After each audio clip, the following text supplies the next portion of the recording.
Hey kids, Mr. Hartsfield here. Today we'll be looking at a game between myself playing the white pieces and my buddy Caleb playing the black pieces.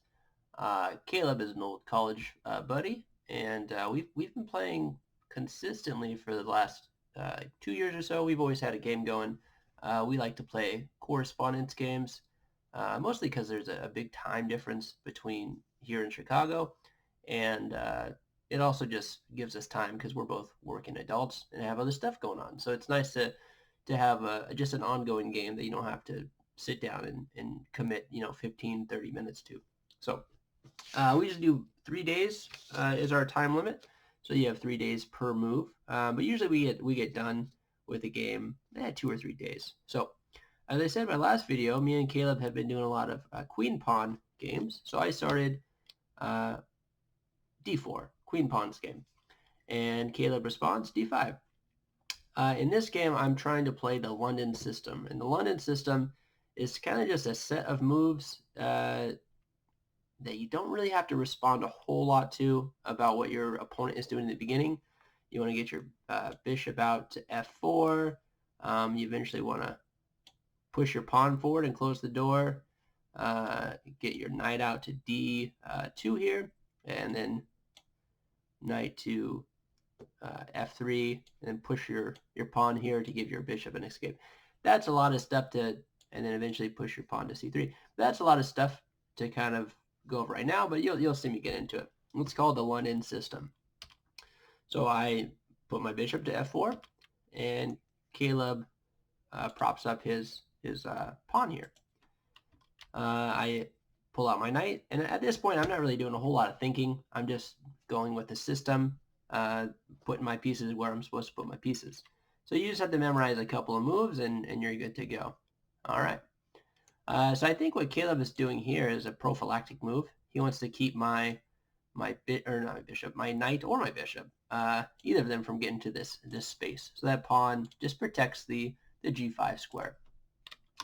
So I continue with my system, getting my knight in a nice position.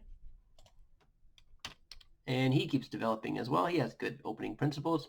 And now he's kind of offering up a trade here. So I could take if I wanted to. But I feel like he would just take with his queen. And I don't think I'd really be, too happy with that. So I'm just going to ignore that and back up my bishop. The computer says this was not the best move. You can see the bar on the left side go down just a smidge. Computer wasn't a big fan, and my thought was if he captures, I'll capture and have this kind of open file or semi-open file for my rook, and that I would have been okay with that. So he leaves the tension, and he develops his knight, just getting his miners out of the way, preparing to castle. So I respond by kind of closing this door and propping up my pawn here, so he'll have two defenders instead of just one. All right, and then Caleb goes ahead and he takes. So I recapture with my my h pawn, and now I'm kind of thinking about castling queen side instead of king side because I'm kind of compromised over here. So I don't really want to castle king side anymore. Let's see. Caleb pushes his pawn forward, and I capture. And that might seem like a silly move right now for me capturing here.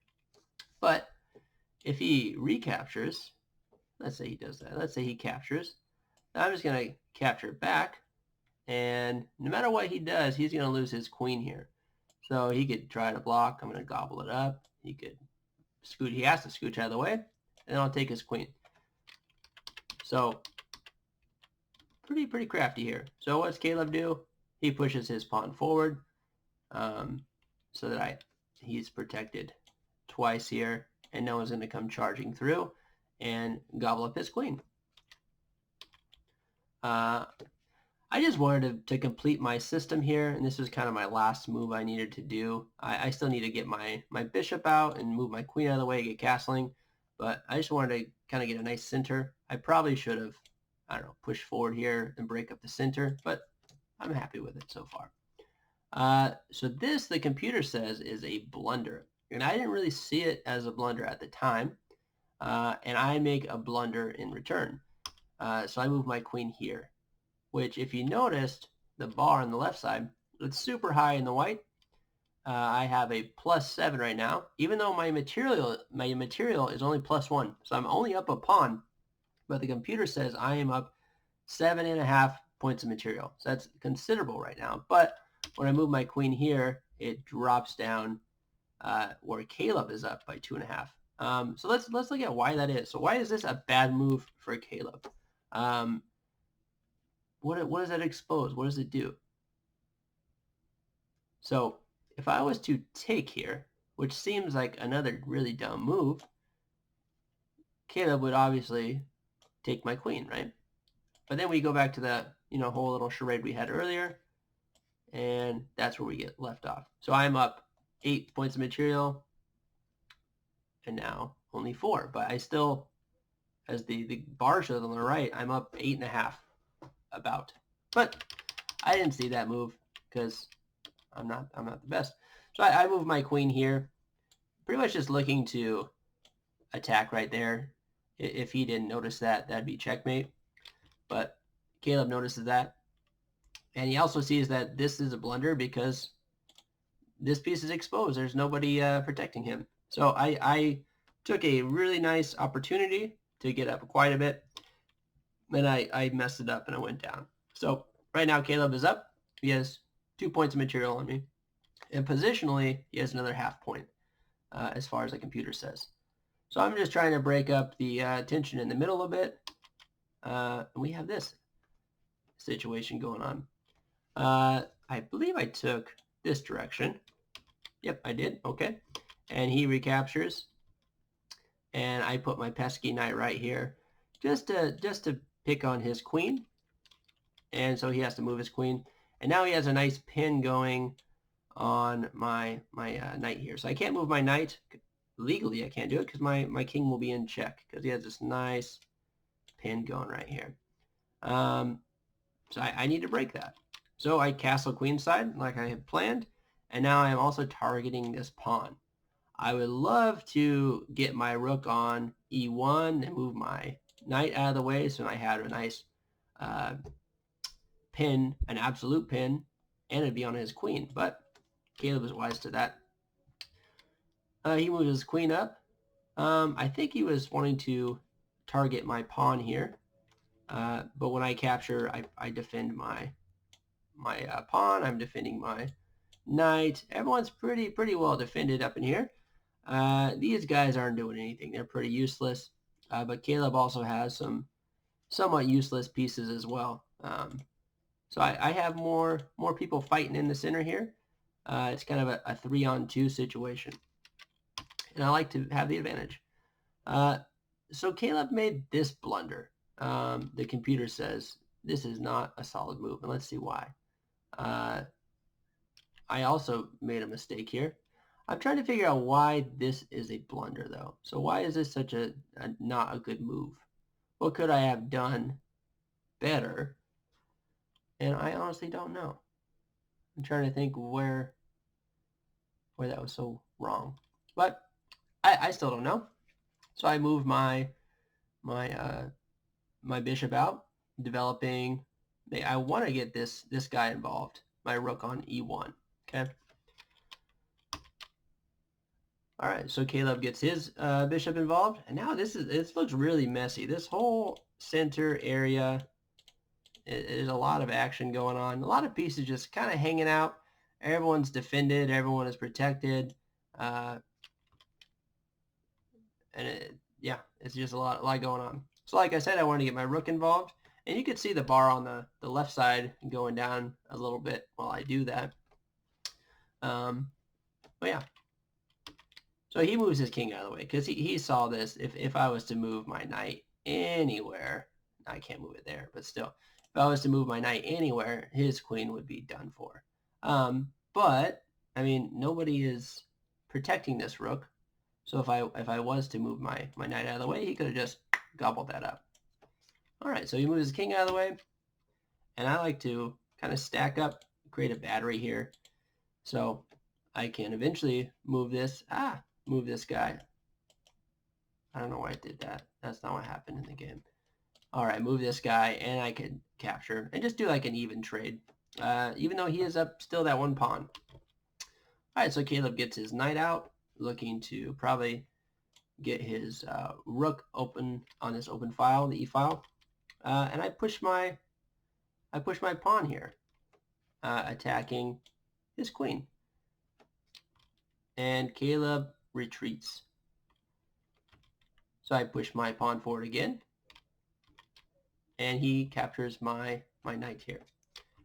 I capture with my rook, and I just like the way this looks, like a triple battery. That looks pretty scary right there, doesn't it? I just want to, I'm looking for a checkmate on the back rank here. Caleb gets in my way. But I ignore that. I'm just going to gobble up that pawn, and I like the way that this pawn is on the 7th, looking to get promoted here. Caleb creates more of a threat, so you guys 2 attackers now instead of just 1. So I make that trade because I wouldn't want to trade at this square. And my thought was that he was going to come here and take, and then his king would just be out in the open. And I would have liked that. But instead, he does this kind of in-between move and captures my bishop here. So I gobble up his piece, and now I am up 5 pieces, but Caleb recaptures, and now it's a tied game again. So my goal right now is to get this guy promoted to a queen and just mess him up. That's my goal.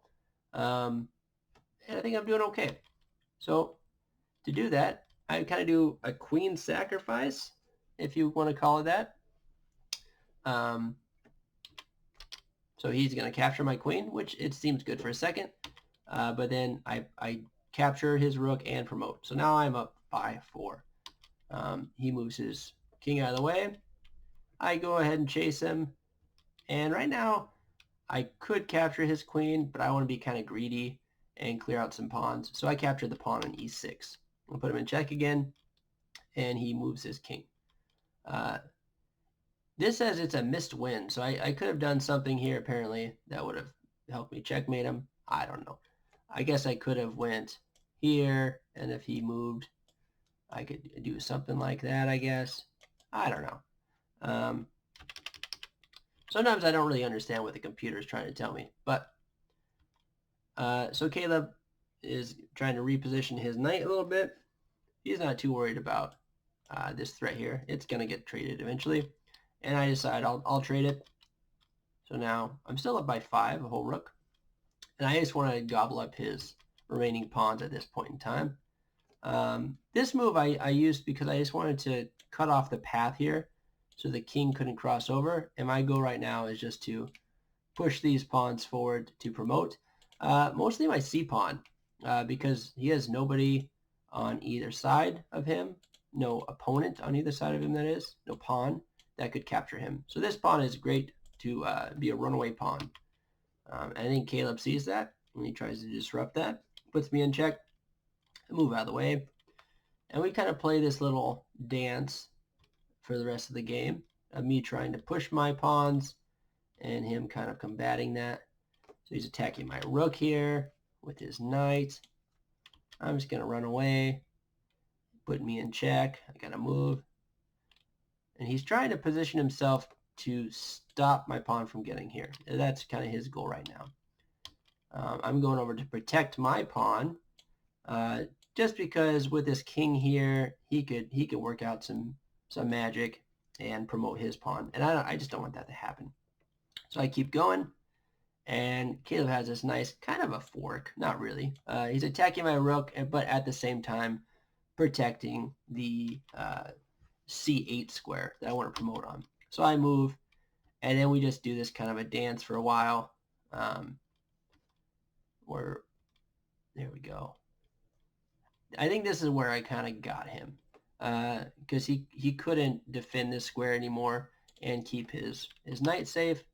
So he moved right there, and I gobbled him up. And this is kind of the end after I just want to get rid of that pawn just to be safe. And I just kind of take my time and slowly get him checkmated like that. So good game, Caleb. We'll be playing a lot more, and maybe I'll do a little a video on maybe some not E4 D4 queen openings. I really like the London system. We could probably get into the Queen's Gambit, which is pretty fun. But yeah, maybe we'll do some queen pawn games in the future and do some opening videos on that. I just like it because it mixes things up. So me and Caleb again have been playing for like 2 years, and for most of those 2 years we've been doing E4 king pawn openings, and it gets sometimes a little boring. So if you want to switch things up, if you are comfortable already with your E4 openings, try to get comfortable with some D4 openings because it can throw your opponent off if you're doing an opening that they just don't play very often. So I'd encourage you guys to try that. Stay safe out there, and I hope you guys keep playing. All right. Bye, guys.